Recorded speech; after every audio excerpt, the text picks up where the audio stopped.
A lot of people are in their car this morning right now, Tim. They are driving to work. That's a good thing for some. Everybody's looking for their paycheck, but some people really dread going to work. Other people love going to work. So we're about to bring in author of Ignite the Secret, Charles Horton. He's also an executive business mentor and speaker, and he's going to talk to us about the number one reason employees quit. And Tim and you and I are Gen Xers. There's a lot of baby boomers, and I think a lot of people have stayed in jobs traditionally much longer until now. Now you see a whole lot more people job hopping. So what is the number one reason employees quit? Here's Charles Horton to tell us. Good morning. Talk to us about this new study.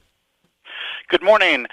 So basically the study's saying that people are leaving not because of money as we normally think, unless it's a issue of you feel like you're not being paid fairly with other people. It's generally an issue of your quitting over your manager. You're not feeling appreciated. They're not making you feel comfortable and fun at work. That makes a lot of sense. People spend a lot of time at work and oftentimes more time with their coworkers than they do with their actual family.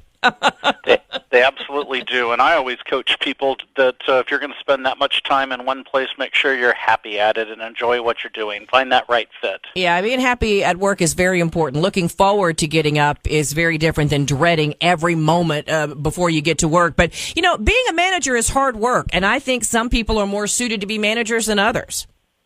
Absolutely, and it's also something you grow into. I know when I first became a manager, I probably had too much ego, and I didn't listen as much, and I've mellowed a lot, and I've learned what it takes to be a good manager and what it takes to lead people. When you first become a manager, you think it's all about you, and then you learn it's all about leading people.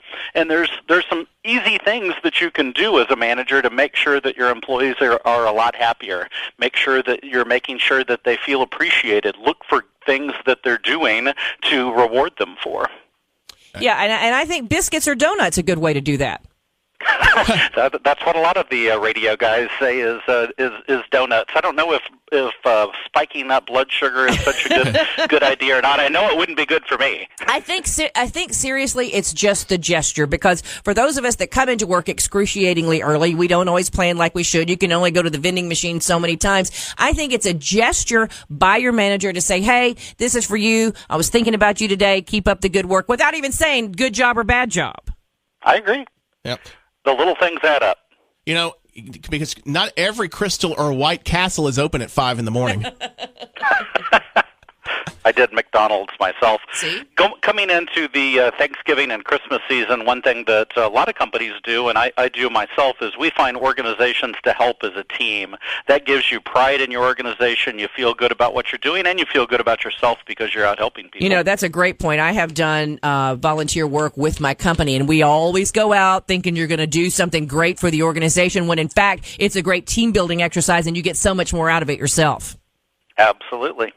Get your team up at 5 o'clock. Well, you get up at 5 o'clock in the morning regularly anyway, I guess, but get your team up at 5 o'clock in the morning, go down to the Salvation Army and help feed the homeless. It'll make you feel good about yourself.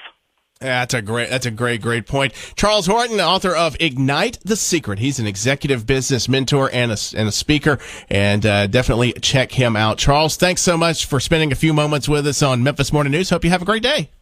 You too.